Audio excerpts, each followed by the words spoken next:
Welcome to Home's Room. Just like homeroom, we start off our day getting together with our homies, swapping stories, even a little kiss and tell action. This podcast contains language not suitable for younger listeners, topics about sex and mental health. Discretion is advised. Our views are our own. Let class begin. Welcome back to yet again another amazing episode of the Home's Room podcast. I am your co-host, Caitlin, and I am joined here today by our fun and fearless leader, Matt Holmes. How are you, homie? How goes it? I'm good. I'm not used to being introduced by like my full name, so that was weird, but cool. I'm good. We got another episode. I got to see what it was like to have you introduce, and I got to like take a sip of water and be like prepared. So that was good. Yeah. This is a fun episode. It's maybe like once every 5 to 10 episodes that Matt lets me run the show. And today is one of those episodes, homies. I am so excited for this topic. It's one that I am passionate about. I've gotten past DMs from our listeners that are like, the episodes that are super entertaining are when Caitlin climbs up on her fucking soapbox. So here we go. Matt, are you excited or are you like kind of dreading it? Like where are we at?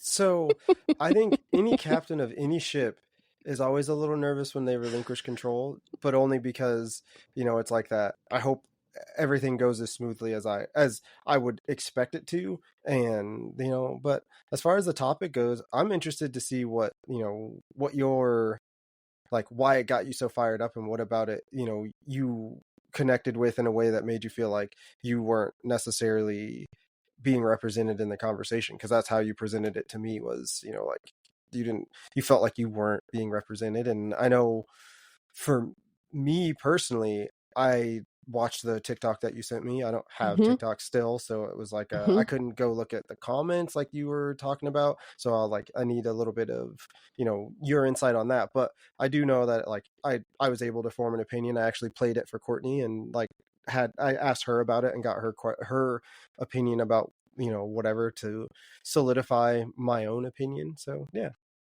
All right, so homies, here we are. For those of you that do not know, Matt and I have a Google document where we both, submit topics for conversations or for episode prompts that we want to have a conversation about.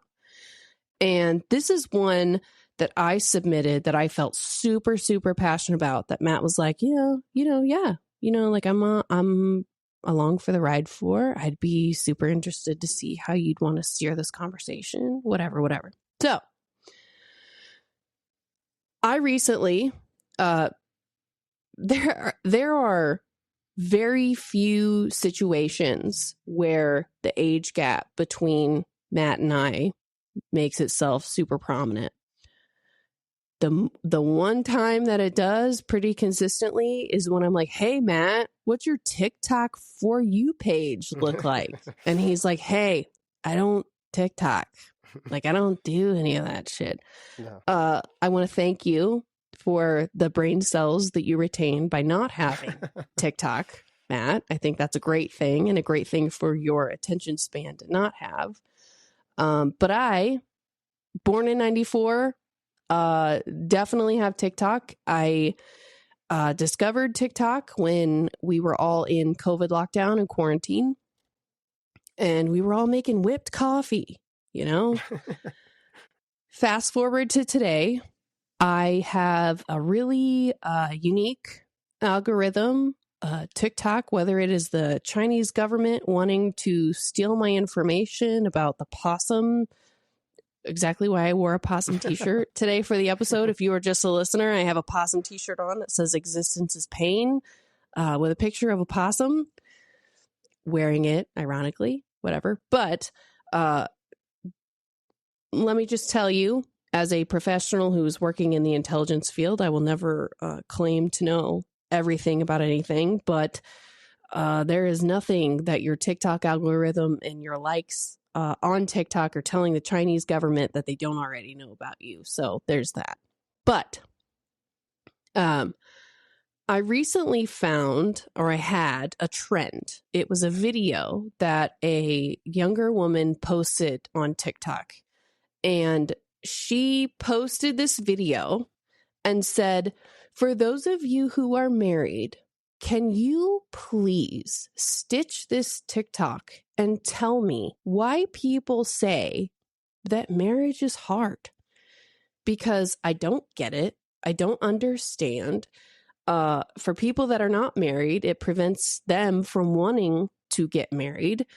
But I don't understand when people are like what people mean when they say that marriage is hard. So please stitch this and tell me what you actually mean by saying that marriage is hard. So that was the original video. In my algorithm, on my For You page, I had stitches to this video where the first chunk of the video, the first several seconds are, what do you mean? Hold on. Pause my lovely host for today. Go ahead, homie. Can you explain what a stitch is? Because I don't TikTok, so I don't know what the hell a stitch is. Oh, thank you so much, Matt, for regressing. Okay, so here we go. When you stitch a video on TikTok, you have the opportunity to essentially, it's essentially the same thing as like a quote tweet on Twitter, but in video form. Where like on Twitter or X now, as the kids call it, I'm not on that platform, but you quote tweet where you like say, this is originally where the inspiration for this response came from. When you stitch a video on TikTok, it shows the first 5 seconds of the video that you're responding to and gives you a whole like 10 minutes of response after that. So when I say stitch, it's the first 5 seconds is literally just the question of, can you please explain to me why marriage, like what you mean when you say that marriage is hard? And then it's a whole long, eloquent response of their response to that prompt. So, stitches on my For You page, we're all saying that, you know, marriage is hard if you suck at it. They were saying that marriage is hard if you are not on the same team as one another. Marriage is only hard if you hate your partner. Marriage is only hard if you do not want the same outcome in life as the person that you decided to get the government involved in. To summarize, essentially to say that all of the stitches that I saw for this prompt did not necessarily capture my own perspective about this question about is marriage actually hard, and made it seem to me that the overwhelming majority of people on the internet that actually felt compelled to respond to that prompt, they were only saying that marriage is hard when you hate your partner. Marriage is hard when you hate your husband, or marriage is only hard if you suck at it. And I felt compelled, Matt, to put this as a prompt on our document, and I wanted to talk about it for an episode because I did not think that my perspective was captured in any of these stitches or any of these responses to this prompt. And to be completely honest, I'm very interested in your perspective, and I'm really, really, really interested in what Courtney's response was to that. But I will also tell you that I might be biased in my perspective. Okay. So I got married, and 6 months after I got married, my dad passed away. I've been very open about my grief journey. I've been very open about the fact that I am a proud member of the Dead Parents Club. I didn't actually think about this side of my perspective of all of this until I was preparing for this episode, where I was like, okay, you know, Matt and Court might have a specific episode or a specific perspective. Our listeners might have a specific perspective, but I might also be only biased to my personal experiences. And it was a little bit validating because I don't know if there's a ton of people that can relate to my own specific timeline and adventure in massive life events that happen when you do get married. So, backpedaling here, Matt. I get married. 6 months later, my father passes away.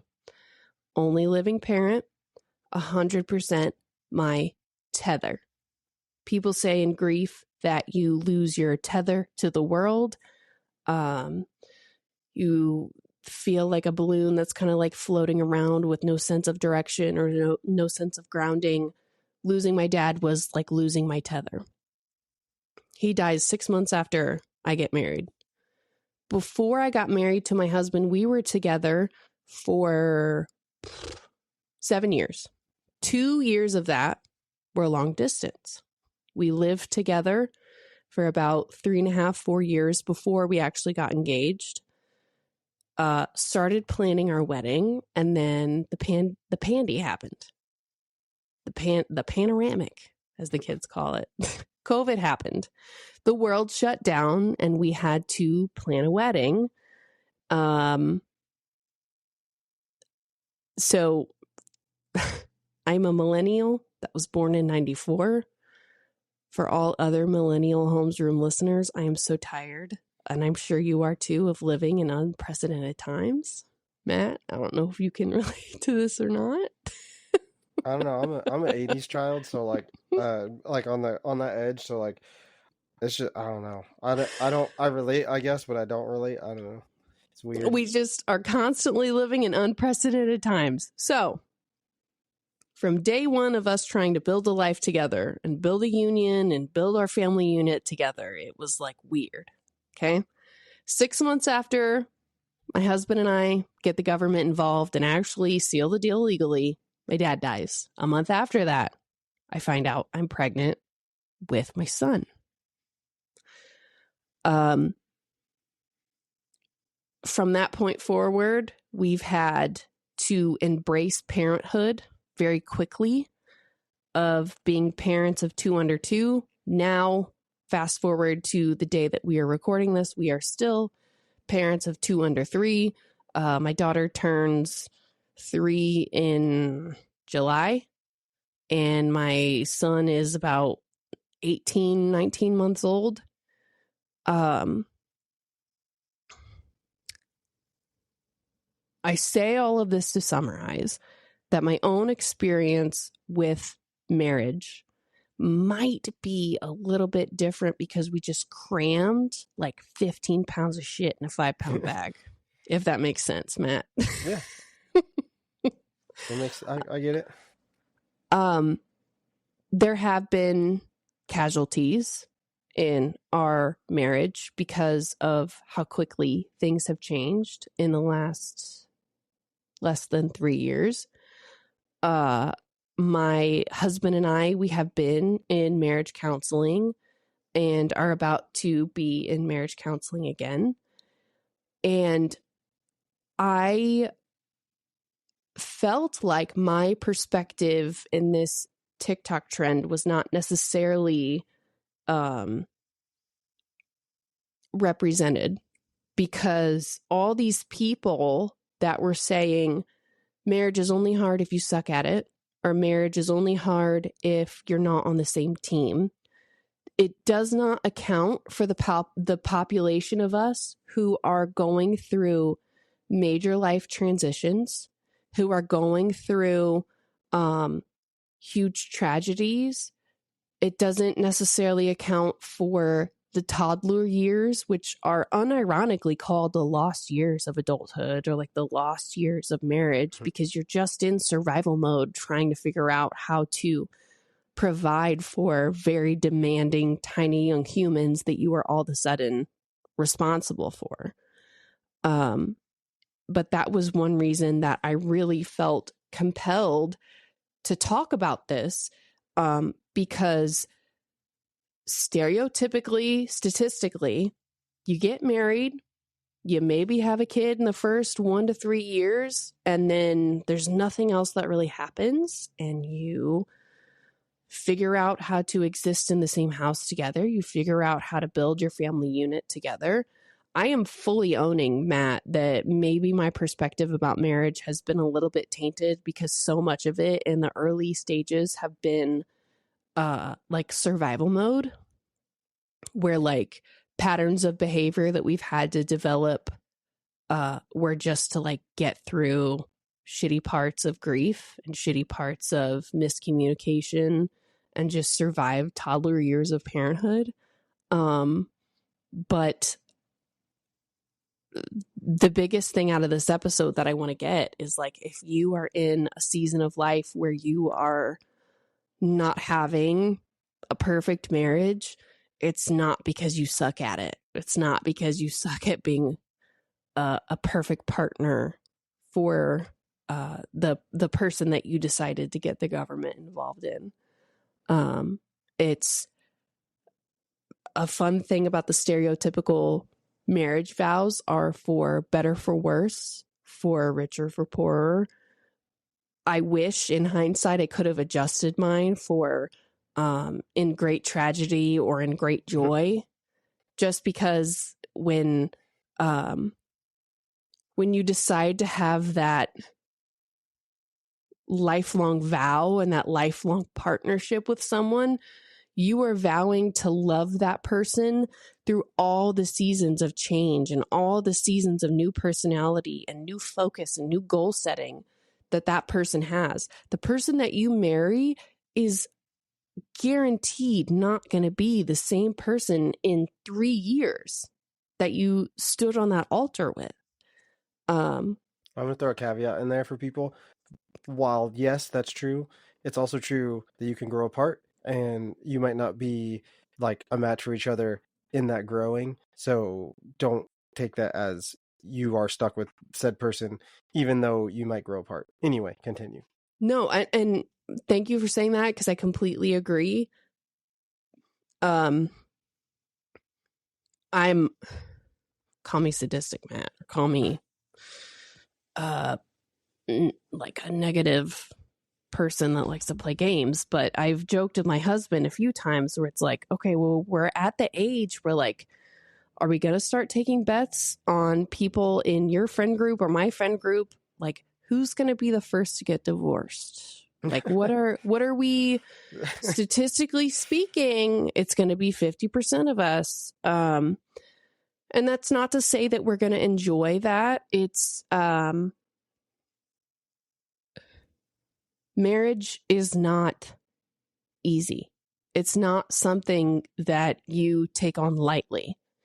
And that's one of the reasons why it is a serious commitment, is because you agree to love all the future versions of your partner, and your partner agrees to love all the future versions of yourself, because you're not going to be the same person with the same priorities. And the day that you're standing there in front of the altar with your friends and family to witness with the same priorities, you know? But yeah, Matt, you said that you showed Courtney that TikTok. I'm very interested to hear about your and her perspective on, is marriage hard? Well, first I just want to say, you just brought up, I wrote 3 notes while you were talking and kind of introducing this. Number one is that the one that you just kind of got to is expectation.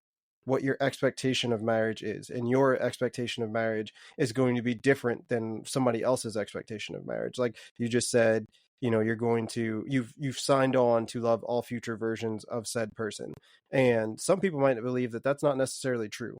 I'm here for all of these things except this, because that thing is an atrocity to what I want to be as a person, and therefore we can't exist in that. Now you can choose to override that and say, I still love you and this, that, and the other thing, and I have a note about that as well later on. But the biggest thing is like your expectation of what marriage should be and what you are doing entering in a marriage, because everybody's version of that is different, just like everybody's dream wedding for, you know, little girls or little boys or, you know, whatever. Everybody's view of that is different, even though they might look the same.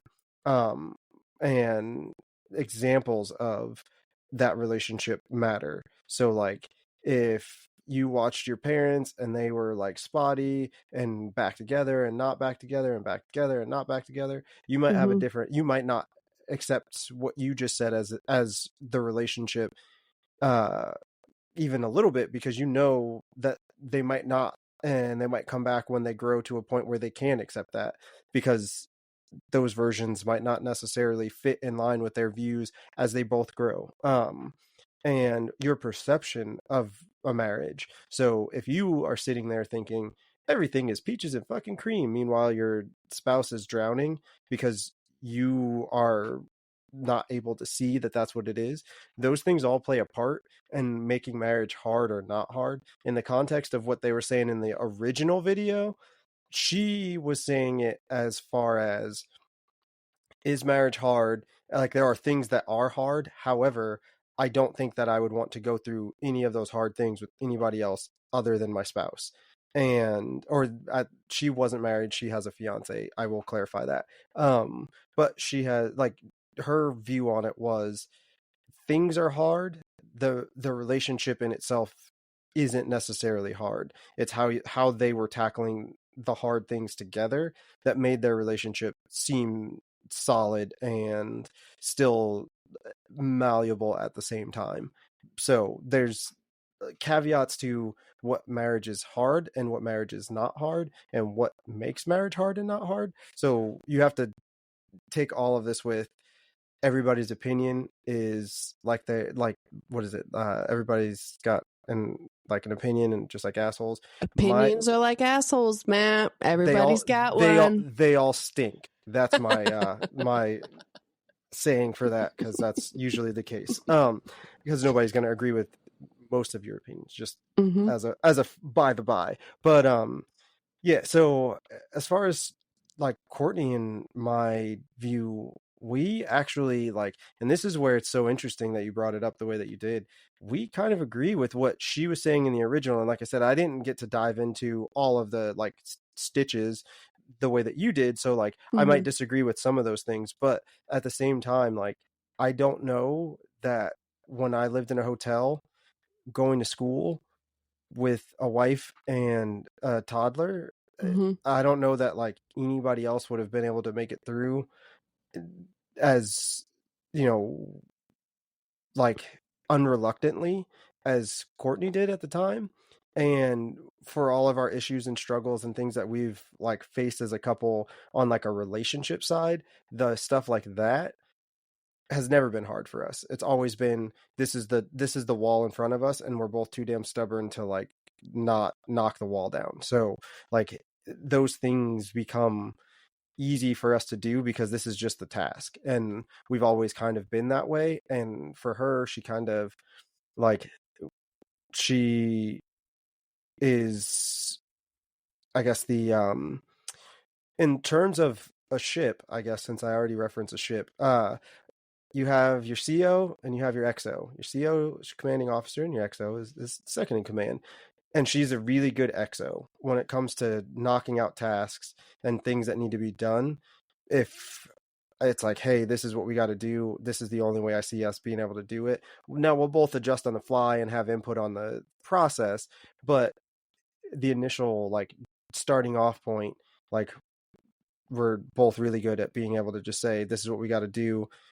You take this part, I take that part, let's get it done. So when it comes to like the hard tasks, those don't seem quite as hard. Now, when it comes to the relationship side of it, that's where it's a different story. And I gave all those examples before of like what causes those breakdowns. And I think that that's where both of us had the same opinion, where it's like, there can be hard moments in a relationship if somebody's not pulling their weight or doing their part, but a lot of that comes down to, like, again, the perception of what this relationship should be. And whether you have those conversations in the moment or whether you bite your tongue and don't have those conversations, and in which case it's kind of self-inflicted. And the longer you let that build up and let that go, the more problem you're going to have. And we both kind of like agreed on that. Like it becomes how you are, I don't want to say approaching it, but again, like your idea of what this marriage should be, and whether it, like, anybody that tells you a marriage is 50-50 is either not married, lucky as shit, or hasn't had the other shoe drop, because marriage is a sliding fucking Lucky scale. as shit. Yeah, marriage is a sliding scale. 100% is a sliding scale. So 2 questions for you, Matt, and one you've kind of a little bit maybe answered already. So for context of our Homes Room listeners that maybe don't know, how long have you and Court actually been married for? In August it'll be 15 years. It's either 15 or 16. No, it'll be daughter's turn. Yeah, 16 years, because our daughter's a year younger than our marriage. Well, and again, another reason why I wanted to bring this up, because September of this year, 2024, will be 4 years that I'm married. So 100% fully adore and respect any perspective that you and Court have to bestow on me and my little baby husband, as we have dived into so many major life changes in 4 short years, but are here nonetheless. One follow-up question that I wanted to ask you was if Matt Holmes today could turn around and give Matt on your wedding day with Court a piece of advice, what would that be? I actually don't know. That's a good question. That's probably one I'm gonna have to marinate on and come up with an answer. I will say that at that time, my perception of marriage, and again, this is where, like, why I wrote that note. My perception of marriage was it is a foregone conclusion. You are in that bed every night, no matter what, because you said you would be. And if you're a person of your word, then that's what it is. There's no question about it.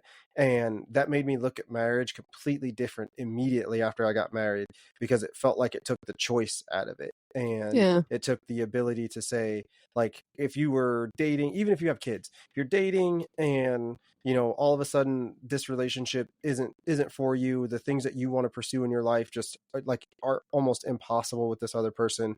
Like, if you're dating, it's like, hey, I want to do other things. Like, we have this kid together. I understand that, and we'll work that part out. But like, I need to go find myself.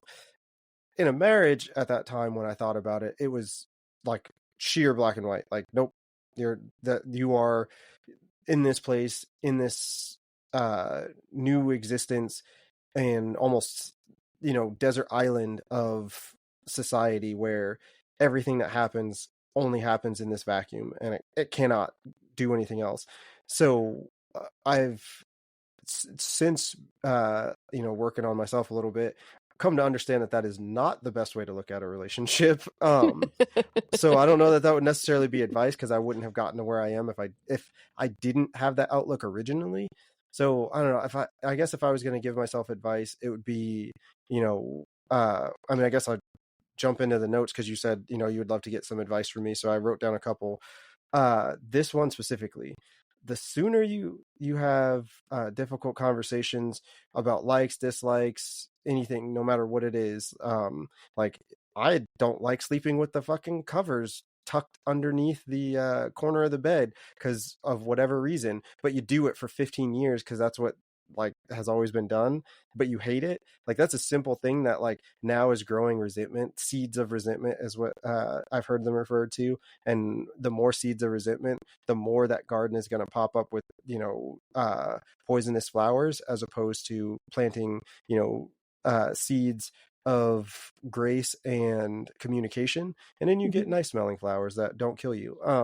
But again, you know, the faster you have those conversations, they become easier, and so will the relationship in most cases. So, you know, saying that, like, you dig a pit and it gets deeper the longer it takes you to voice those things. So like you can voice your actual like wants and needs sooner in a relationship, sooner in a marriage, and feel confident in saying, we are married, so I have this voice. You have given me the authority to tell you I don't like this thing, as much as you've given me the authority to say I do like this thing. And I think that, like that may be some advice, because like that might have saved some, struggle and relationship woes in year like 2 or 3 that maybe didn't necessarily have to happen. But again, this far after, it's so hard to think like, man, what's one advice? I don't know. And like, Yeah. close the cabinets sooner, I guess. It's super interesting to figure out the pet peeves that your significant other has about you and your behavior in cohabitating. I'm super interested about how my season of marriage and season of like starting to build a family together would have been different if we would have waited to like cohabitate together until we actually were married. We lived together for about 3 years before we got engaged. I do not understand how people do that. And super open and honest about the fact that I have such a rebellious heart and rebellious spirit about most things. The only people in my life and in my family that are against unwed couples cohabitating together are very, very uber religious Southern Baptist, like older people in my family. Yep. And I'm like, okay, well, in today's economy, you would have paid like $12 a month to cohabitate in a 2-bedroom apartment, maybe with your significant other. It's a bigger financial dedication or a bigger financial commitment to start to do that with somebody that you are not even married with. I am so thankful that my husband and I went through that fun season of learning how to cohabitate together before we got the government involved, just because it was an interesting season of life of like I thought I knew him and he thought that he knew me, but then I started getting ready in the same bathroom as him every single morning, and all of my skincare and makeup items exploded across the entire bathroom countertop. And Matt, sure the shit enough, is still to this day, 4 years later, it is still a pet peeve of his and still something that I even, struggle with trying to contain. But having that expectation and that understanding of that was going to be a behavior I was going to exhibit, knowing each other and knowing how we were going to exist in the same space together before we got married maybe made it as less of a severe transition.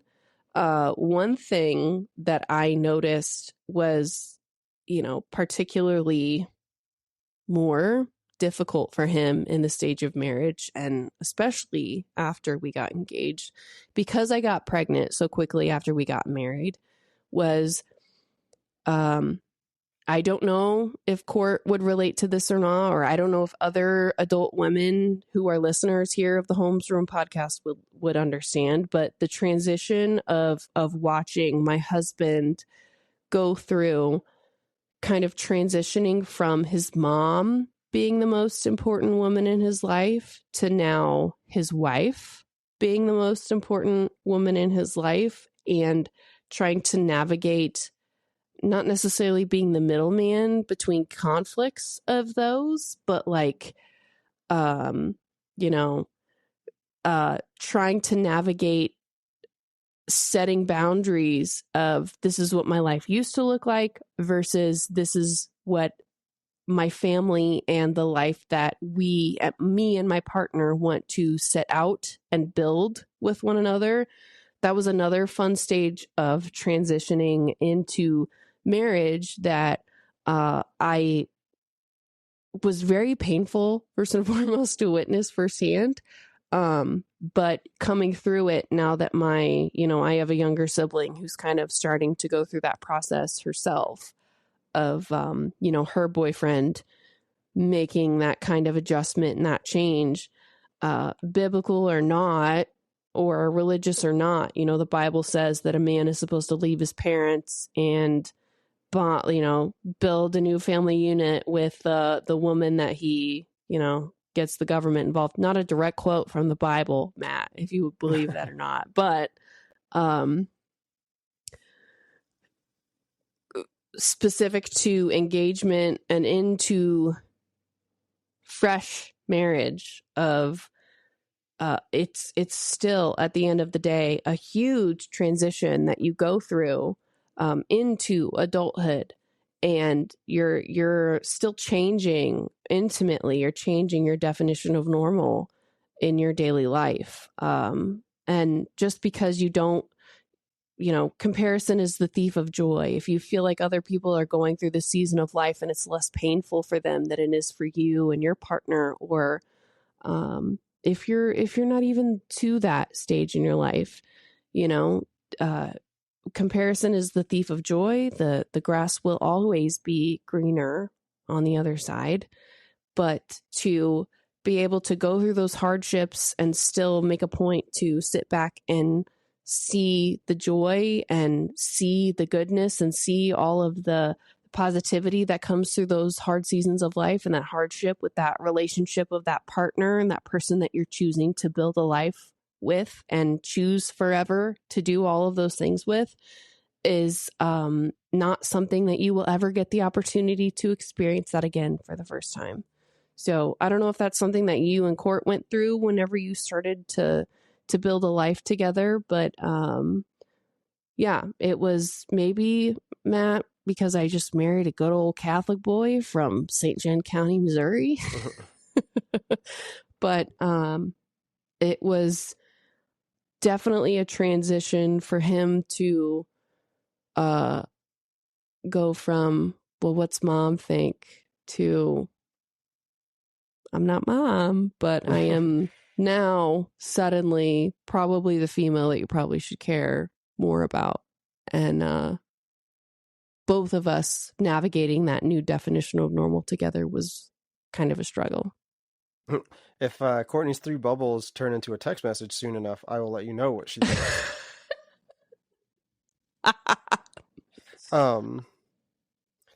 She kind of along the same line. She said maybe at the very beginning, like you would talk to her more than me, and I wanted to help, so I just backed off.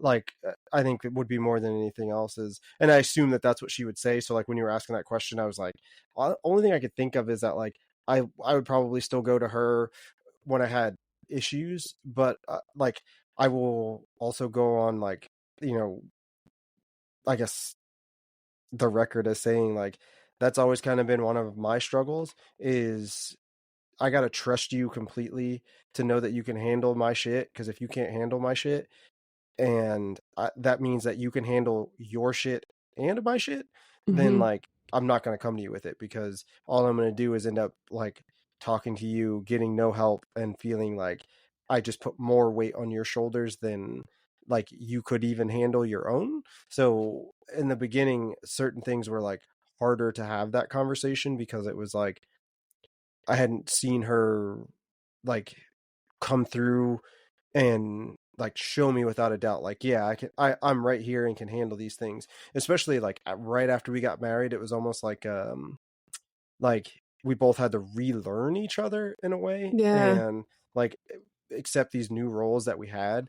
But we, for the most part, like I, my family is like, I love my family, but at the same time, like we're all independent and we have always been independent. So there was never necessarily that like, you know, super draw. And you mentioned Catholic, and I think that that probably plays like a bigger role in it. And I would be curious to like, you know, ask the opinion of listeners who have been in a similar situation, and, you know, did that happen? Did that not happen? And if it did, was religious or upbringing, you know, was that part of it? And also, again, this comes back to like all of those things. Like, what was your example of marriage? What was your idea Yeah. of marriage? And what was your perception of your own marriage? Like, what are those things just matter so much to this equation that is really, really hard to like zero in on, you know, those making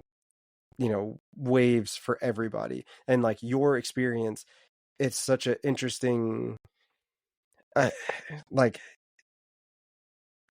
enigma of events, having the upbringing that you had, but also not having a strong mom model at the age where it might have made a difference in the way that you perceived a marriage and what your role should be and how you should be. And like you may have seen your mom give pushback, but you weren't necessarily like at that point in your life where like they were letting you in fully to know like this is what I said to Yeah. dad because dad was being a dumbass. And like you just didn't, you were right on the cusp of that where like maybe you saw it, but you saw it in the like super faint outskirts of like early teen instead of like Yeah. 16, 17 actually being able to understand it. And then to have that happen and jump into a relationship that was, like you've said before, not equally yoked, which I think is a stupid thing to say, and Dude. trying to deal with that as a outside pressure, and then losing your dad, and then Yeah. having a kid, and then like, so there's always been some sort of like outside pressure on your relationship in a way that like is uncontrollable, but also completely unique and can't be like, I guess I don't want to say reproduced, but like can't be quantified to how it So would did I affect a only want to relationship. talk about this topic because I'm a fucking weirdo, man? No, I don't think so at all. I 100% think that like me and Courtney had this conversation too, and this was about something completely different. And honestly, it's a good conversation to have here because it's what Home's Room is and why it is what it is. I genuinely hear people and I hear their side of it. That whole listen to respond, listen to like whatever. I genuinely care about what that other person's feeling is, and I genuinely can see your perspective and understand why you would think, like why you would come to that conclusion.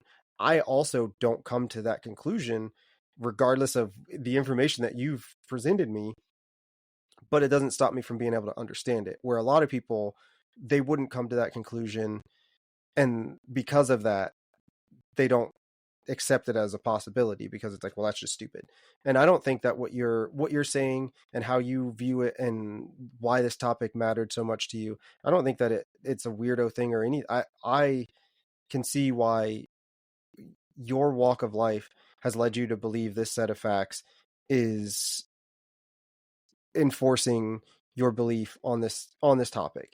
But also I can understand how other people might have other opinions, and the internet is the internet, so people are going to be like, hey, I'm going to say this dumb thing because this person said this Yeah. dumb thing, as opposed to like the three people who think like you that saw it and wanted to say something, but they're like, hey, no, I don't agree with that, so they keep their opinion to themselves. I think in the course of marriage, there are going to be struggles that you and your partner endure, whether it is Mm-hmm. a day into, or 15 years into, or 20 years into, or whatever that timeline of that struggle happens. There will still be struggles that marriage and that partnership has to endure over time, whether it is life events and loss, whether it is the loss of a significant family member, whether it is a recession, an economic recession of, or like one of you loses their job, whether it is parenting. If you think your marriage is going to look the same the first day of getting the government involved versus a year into raising a toddler or two, I'm sorry, friends, you are sadly mistaken. Parenting is a absolute fucking trip. Your partner that you marry is going to grow into a different person. You are going to I think have, that's the more important part. oh, which part? The what you just said, I think the things like you listed things first, like losing a job, all that stuff, Mm-hmm. that's those are stressors and those are things that make a difficult situation, but that enforces your fight, flight, freeze, fawn stuff. Yeah. That's completely different than what you just said, and your like developing into different people. Those things, like if the tasks, which I'm going to call them, like the, you know, raising kids, getting a job, working, like those are tasks. Those are things that you have to do just per life. But interpersonal, that's where it becomes like, I think where a lot of people were getting their wires crossed with this. And I think that you see the whole picture. You see them both as the same thing as opposed to two separate things. Like for me, I see them as two separate things. I can cut the grass, I can cook dinner, I can connect, you know, a job to here and do that and do this. And that doesn't necessarily make it hard. Sometimes it's a struggle, but like that doesn't make it hard. What makes it hard for me is the interpersonal stuff. And I think that that's probably what people were shying away from, is saying, well, marriage is easy unless you're bad at it, because they see it as like, well, you know, we have a good teammate where they take out the trash, they do this, they do that, they do this, you know, we have a good Yeah. system. But that doesn't account for the change in, like, I lost a parent. I am not the same person because I'm grieving, and you signed up to stick next to me in this moment. So if you don't become the person that like holds this together because I physically cannot right now, then like, yeah, marriage becomes a lot harder. And I can see how all of those things that like I said, I would couple in the task can affect somebody that's gone through loss, somebody that's going through grief, and somebody that's struggled with that, and they become part of the same organism and problem at the same time. Yeah, which again, I will fully own, just like I did at the beginning of this episode. I might just have a really unique experience or like a unique situationship of what my definition of marriage is, just because I don't feel like I've had the ability to enjoy or endure the same relationship or the same like definition of marriage that maybe you and Court have too, Matt. I just felt like going through this prompt, maybe I just had like an accelerated experience of a lot of these huge major life events of what it means in the context of a marriage. You know, maybe you'll have health issues with your partner. Maybe you will have other family members that put like some external pressure on this relationship. Maybe you will foundationally start to misfire in your communication with one another. I know that a huge issue with myself and my husband has just been being parents of toddlers. And both of us are, I don't know, Matt, if you and Court have done like enneagrams or like personality quizzes or anything. Maybe we can save that for another episode. But my husband and I are both Enneagram 8s. We are both type A personalities. We are both like, we want to be the group project leader. Like, we both want to be the person that, like, you know, takes the reins and makes sure that everything gets done right. Because if we don't do it ourselves, it doesn't get done right. The issue with marrying someone that is exactly the same like that with me is that maybe we both have different definitions of how to get to the same point. Neither of us want to compromise or back down from our own perspectives because it seems like weakness. And Matt, let me just tell you, everybody on our wedding day kept saying the word compromise over and over and over. My dad said compromise in his father of the bride speech.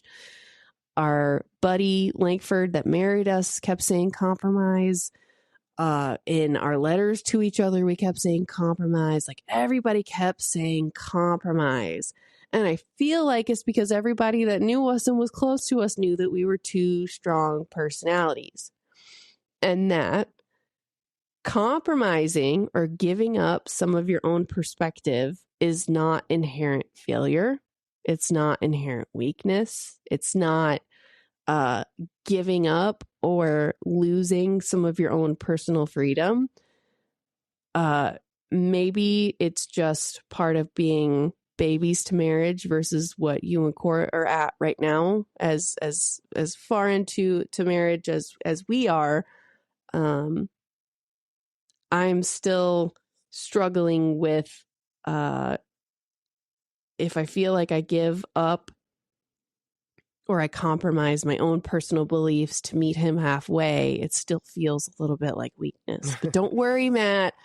I am paying good money in therapy per hour to work through those personal fucking problems. Okay. But see, that goes back to the conversation we had the other day. Is that a problem, or is that just inherently who you are? And like, maybe you are like betraying yourself in a way. And like, that's where instead of you compromising, maybe you have to figure out a way to like balance it on a like on a what problem matters to me, what about this is the thing that we need to fix, where instead of like saying I'm going to meet you halfway, or I'm going to meet like, why don't you take care of this aspect, let me take care of this aspect, because these are the aspects that make me feel like I'm betraying myself. And then there's compromise, but there's not compromise while betraying yourself.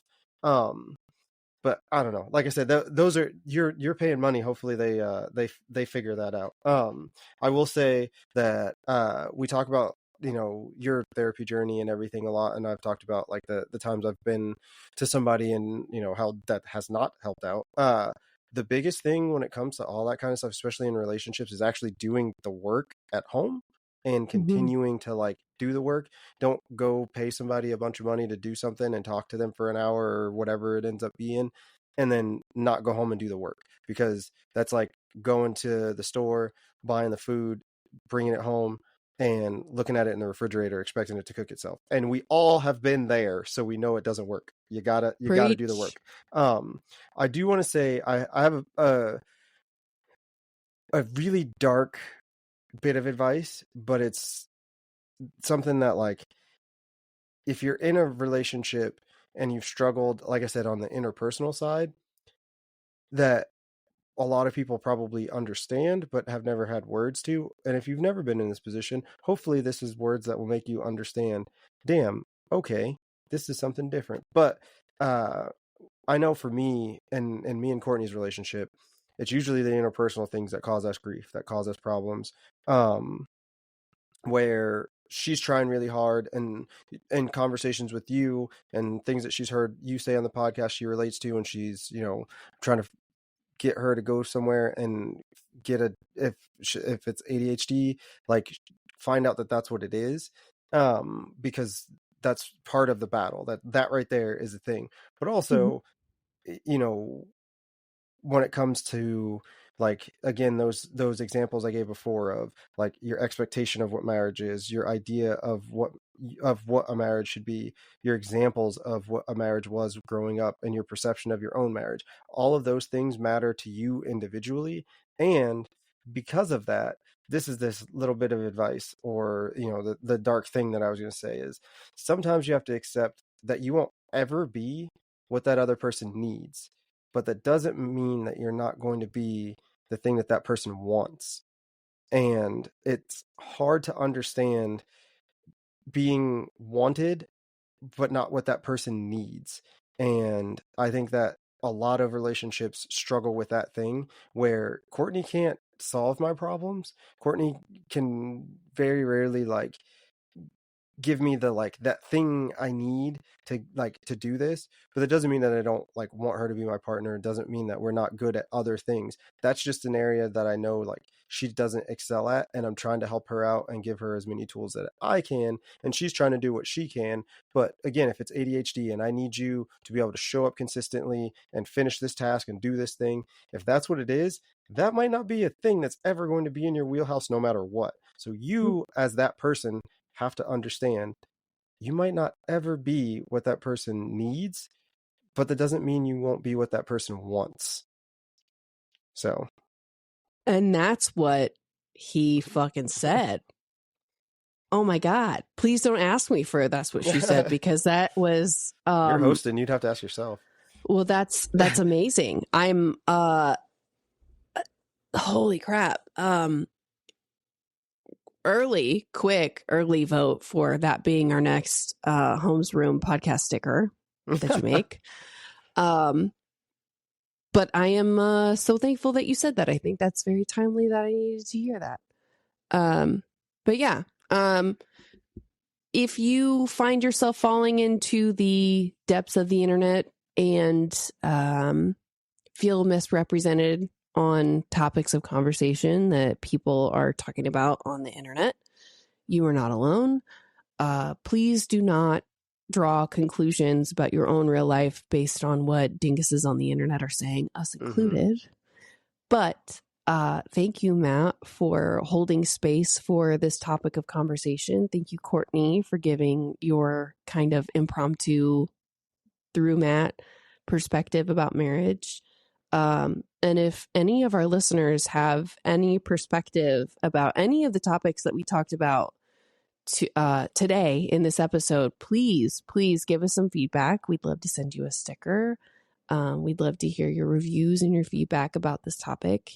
And this will be a question that's tagged in the show notes that you can click on and answer the question, like Trash Gremlin did and sent in that thing that one time. My mom has also done that. So like, yeah, you guys, this one will be a question, and the question will be plainly put as, is marriage hard? And you can say whatever you got to say, whatever your thoughts are. I did want to take a second to address, I sent out some DMs to some people asking them for like content ideas, topics, whatever they got, things they like, dislike, whatever. And we got some good responses back, and one of them, which I wanted to share to you, is one of my friends. She supports the show really well, always, always in the notifications when we post stuff. So it's like, I love that. And her response was, I don't know, I think you guys have really good topics, and you have, really good guests, and all of those things. Just I don't know what else I would add to that. And it's like, sorry that wasn't more help. That's not a bad response. That's a great response. That means that we're talking about things that you want to talk about. However, the thing that we also need you to do is share the episodes, share the socials, tell your friends about it. If these are topics that you want to hear and you're enjoying them, or guests that you learned something from, then we really need you to help us grow. And like, that's the goal for this year, is call to action. We want to grow. We want more people to share the message and get involved. And if you're, if there's any episode, like I was thinking about, I want to do a best of episode, but I don't know which ones. Like, I'd have to like sit down and like re-listen to them, because there's so many good bits and pieces. Like, those things are things that we want to create for you, and we're already at a point where we can have a best of. So like, let's continue to grow so that we can have best of, like, sections of episodes where we can just be like, yo, this was the best of this was the best of that, because we have so many good conversations like we did just now. So absolutely, keep it coming. All right, homies. Well, we love you. We adore you. We will catch you next week on another episode of the Homes Room Podcast. Hang in there, and we are here for any conversations or any topics you want to suggest to us. We will catch you next week. Bye. Bye. The bell is about to ring. If you want to drop us a voice message or simply ask a question, you can do that by clicking the link in the show notes below. Be sure to leave us a 5-star review. It helps more people find us. Theme music by Kinsey. More music available on Spotify. Remember, every day is a class. Go learn something.